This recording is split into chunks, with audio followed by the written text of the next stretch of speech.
right, thanks everyone for joining us this morning. Get started with Coach Traylor. Choose the raise hand function and wait for me to call on you for questions. JJ, you want to get us started? Jeff, what were some of your biggest takeaways after watching this last game on film? Defensively, just how much better we were as far as not getting penalized. That was the biggest difference to me. We did give it the one big play. We didn't fit, the pressure correct, and quarterback got loose. He was a tremendous athlete. But our defense is dominant. Offensively, just, again, the penalties, we had 0 offensive linemen jump off sides, and FAU did a great job of stemming their front and moving it. But our guys did a great job of that. Moved the ball really well.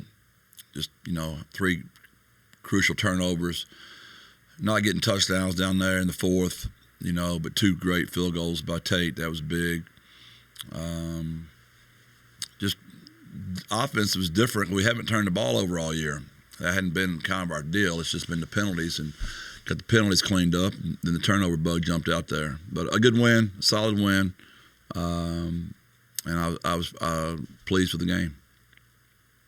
Jeff, how important was that middle part of the game, the part before halftime and then coming out of halftime, getting that score in the 2 previous games? That kind of time frame hasn't gone y'all's way. Houston, made a great tackle on the interception. That's something that probably should be recognized. Dan made a great tackle on the first interception. And we almost had him out on that one too. But then Cyrus made the great, strip sack and recover. So that was just a huge turning point. From that point on, they had 27 yards, I believe, and we had over 350 from then on. So I think that was the difference in the ball game.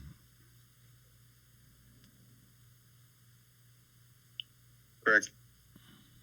Jeff, did you notice any kind of different energy with the guys after getting one in the win column, or what was the response to getting the group together for a meeting yesterday? They're really about the same.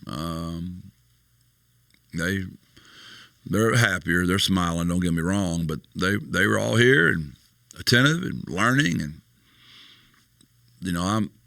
there's a no matter how the season ends up, the way that our kids held together after those 2 crushing road losses. I don't know there's a way you can describe how painful those losses were back to back. 2 teams that we thought we were going to win, to be be honest with you. And we didn't get it done. So they haven't splintered at all.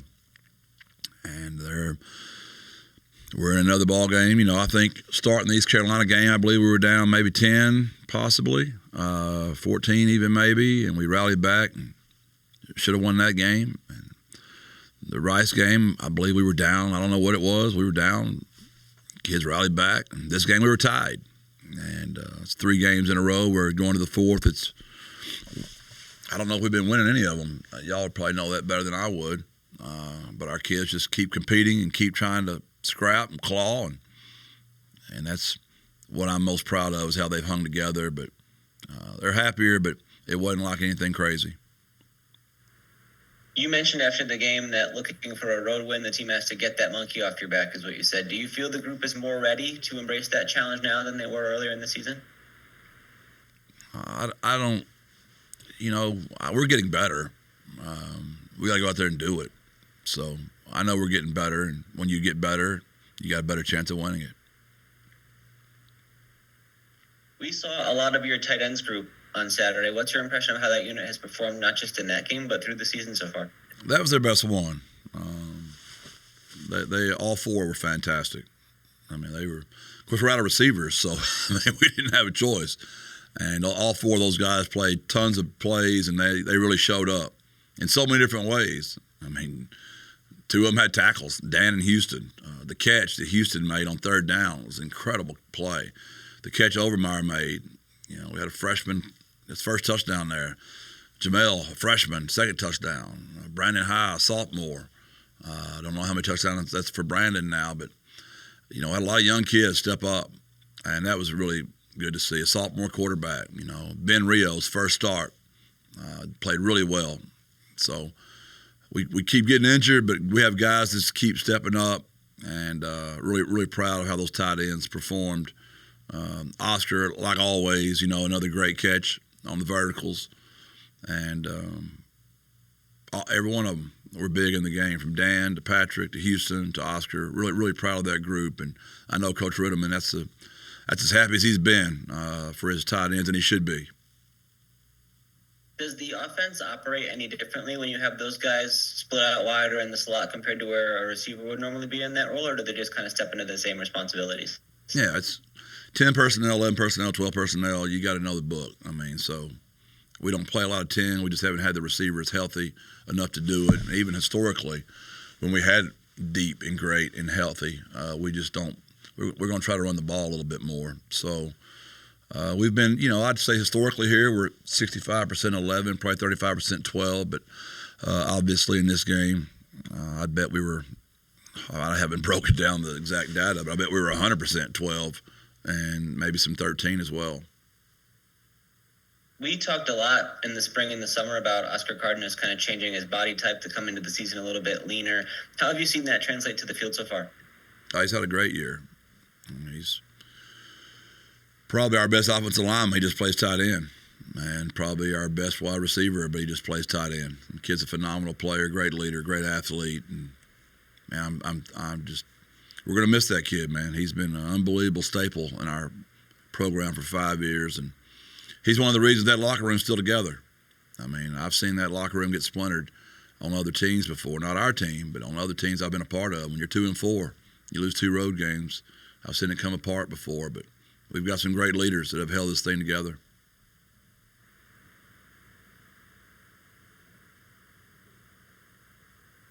Jeff, I think you said jokingly you banned the word penalty from the facility last week.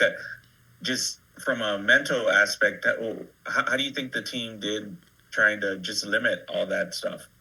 We just spelled it all week. We didn't not say it. We all know how to spell the word correctly now, I can promise you that.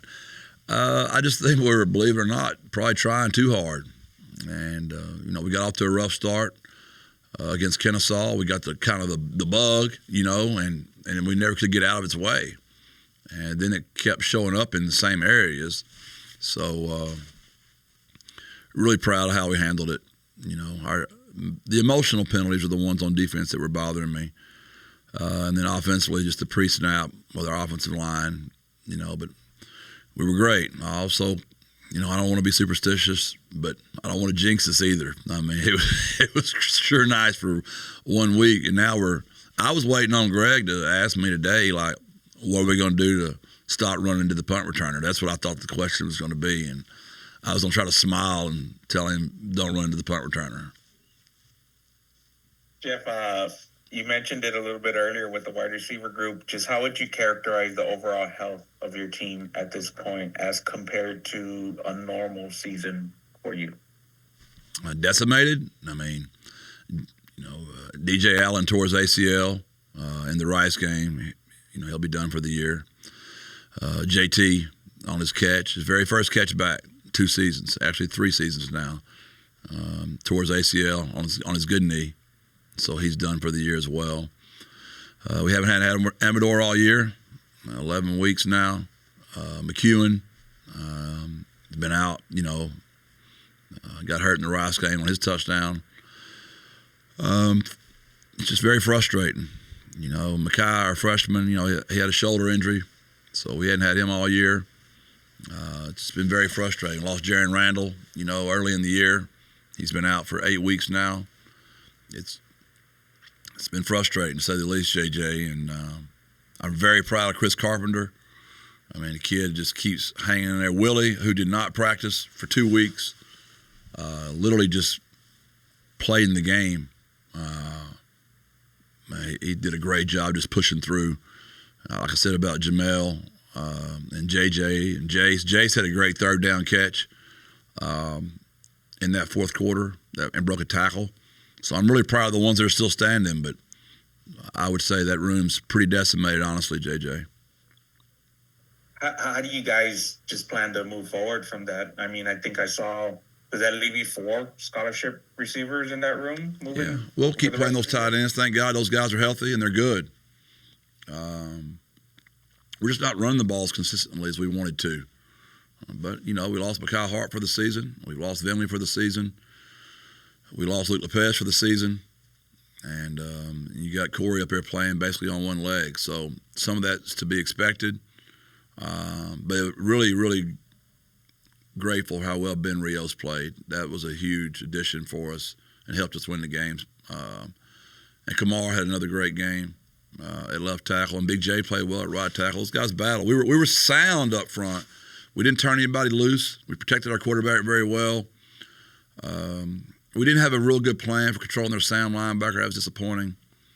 We missed some of those, but we kept chipping away at them enough that in the fourth quarter, the dam finally broke. Right. Jeff, you mentioned JT's injury. Obviously, it's been a tough string of luck for him. How is he emotionally? Have you talked to him since then? Yeah, he's the team meeting yesterday, and he's JT, man. He's the most one of the most amazing humans I've ever met in my life. Same beautiful smile, same positive attitude. Man, lift him up. That's a lot on a young man, and there's not a better kid out there than JT Clark. Is it possible that he could have future eligibility in college, or where does this go from here? We think we'll be able to pull that off. We feel pretty positive about that. We'll see. We'll see what he wants to do and what all his plans are. I haven't spoken to him. He just found out yesterday, so I didn't think that was the time to be going there mentally with him yet. So we'll see what he wants to do, and we'll see what the future looks like for JT. You guys had another pretty significant injury. It looked like just a few plays later with Ken Robinson. Is there any update on how he's doing? We'll find out. We'll see what he could do. Obviously, Ken, another 5-year guy for us, and we'll see. We're not quite sure yet. I was asking you about the tight ends earlier. I wanted to check in on Houston Thomas in particular. What is it that he's brought that he's emerged as such a productive target the past couple of weeks and through this season? He just keeps getting better every day. He's long. He's fast. He can catch. He's a great kid. And, those tight ends they're good football players, and he just it's a boring answer, but kid just wins the day every day. He's a really great human that works his tail off every day, and Oscar's done a fantastic job of mentoring and molding that room. How about with Patrick Overmeyer? What is it about his talent that projects for his ability to grow, and where do you see his career heading from here? He's a lot like Houston. Patrick's a little younger, but again, tall, can run, coachable, loves the game, smart, just another really good young player that we're all going to have to wrap our minds around this new way of college football. You're going to have to be able to. Your roster management is going to be huge, and now that the schools can be involved, how we take care of those young players and keep them here in San Antonio, so we're not just developing them for other programs, and that's going to be a big part of us moving forwards to be successful at UTSA in the future. It seemed like Owen McCown in this game and really through the season has been at his best when he's able to work the middle of the field. Is there a reason he's been able to thrive in that area? We've been so good in the outside lanes that people are playing a lot more two-deep zone. So when you're getting exploited at the corner position, they're going to try to get some help with those safeties in the middle of the field parts, and those tight ends have done a good job of reading when that happens, and Owen's done a good job of throwing the ball over the mic and in between the safeties. We've seen flashes from Jamel Hardy a couple times this year now. How has he grown in your time around him to be ready for this moment? Just keeps working, young, developed, just keeps working. And when guys go down, they're ready for their chance to step up in there. Now, obviously, we didn't know all these young guys were going to be out there this soon because we had some older guys we thought were going to be out there. But with the injuries, they've been forced to play, and they're just, with playing time, you just keep getting better. I repeat, I just don't want to be developing players for other coaches. I want them to stay right here in San Antonio, and our fans get to benefit. Our defense is very dominant. They've been here for a long time, and if we want to be dominant on offense, we got to keep our guys here. JJ. Jeff, it feels like we never talk about special teams unless something goes wrong. It seemed like that group had a good outing this week. Can you highlight what they did well and how you see that group trending? Early, in the game, Ian Jackson almost blocked the punt, and that got him shook. And then Cam, knocked the purse protector back into him, which got us a block punt. And I have been asked quite a bit about there were actually 3 penalties in the game for run to the punt returner, 2 by us, 1 by them, because you had those 2 punt returners were not going to fair catch the ball. So no matter how high the ball was punted, when you're a gunner, usually they're going to fair catch that thing. And they didn't. Neither one of them did. And all of them got whacked pretty good, but a bunch of penalties on that. I thought Tate's field goals were huge, and those were big, to get those points. When you drive the ball that far, you're already frustrated when you don't score. But to see it go through the upright, at least you got something out of it. So, yeah, I thought the block punt and field goals and Carpenter's solid at punt returner as always. And the defensive effort, I think if you would have kind of went back to the preseason, a lot of people expected the defense to be as good as we saw on Saturday. What can you say about, that performance after watching it again on film? Other than the one play we didn't fit right, we were pretty much perfect. We had a couple of dropped interceptions you'd like to have back. But their effort was fantastic, and they were dominant. And I'm glad to see that, We avoided giving up the big pass play, which that's kind of been our nemesis this season. And the penalties, nobody wants to hear it because I understand it's all part of the game. But 96% of the snaps this year, we've been as good as any defense in the country. Just the third down penalties and a couple of missed tackles, and you're talking about a defense as good as we've ever had here. Greg. Jeff, you had a couple guys make their first start in this game. You touched earlier on Ben Rios. What did you see from him getting that much action? Really happy for Ben. He's a hometown, Central Catholic, San Antonio boy. Loves the city, comes from a great family. And his best friend, DeAndre, played well as well. DeAndre played half the game too. So 2 Central Catholic boys out there right here from San Antonio. So 2 very high character, bright, athletic, long, big offensive linemen. And they're young. They got a lot of eligibility left. So, again, if we all want to see this offense together again next year, roster management is going to be big. And I doubt either one of those kids would lead the city, but I don't want to be tempted. I think Ben arrived here as a tackle, and then it seemed like earlier this fall he was working at center some. What's been the process of kind of getting him into guard, and how much of a transition is that? Yeah, Ben could play all 5. He's very smart. He's a good athlete, high character. Who knows where Ben will end up? He'll be up in that front 5 somewhere. And the other guy we saw make his first start was Davin Martin. What did he do to earn that opportunity? He's just been more physical. He's always had length and speed and ability to cover. He's just more physical. Got his first sack as well. That was awesome. And he's been playing great on special teams for us. Really thrilled for Davin. Another Texas high school recruit, like Ben, like DeAndre, like Jamel, like Brandon, like Patrick, like Houston, all those guys you've mentioned. It's what I love about coaching.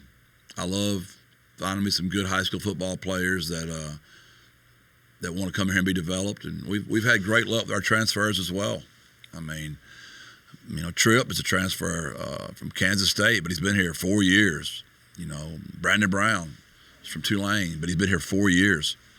I love to develop players, and the way college football is nowadays, it's not that way much anymore. But we've got to get ours to a situation where we don't have to.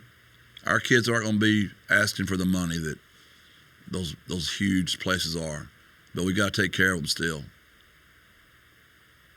And then last one for me is about Tate Sandell. Obviously made 3 field goals in the game. What's just been your reaction to seeing the way he's been able to step up and take on the field goal kicking duties? Another great high school Texas football player out of Port Neches Grove. Got a lot of eligibility left. Really worked his tail off, just like all those other young kids have. It's just they got their opportunity. They prepared. They've been winning the day, and they're out there executing right now. And it's a wonderful sport, man, when those kids are getting some rewards for all their hard work. It's a very painful sport when those same kids who've been working their same tails off don't get the rewards that you want them to as a high school coach or a college coach. Is there anything else for Coach Traylor this morning? All right, thanks everyone. Thank y'all. God bless. Birds up.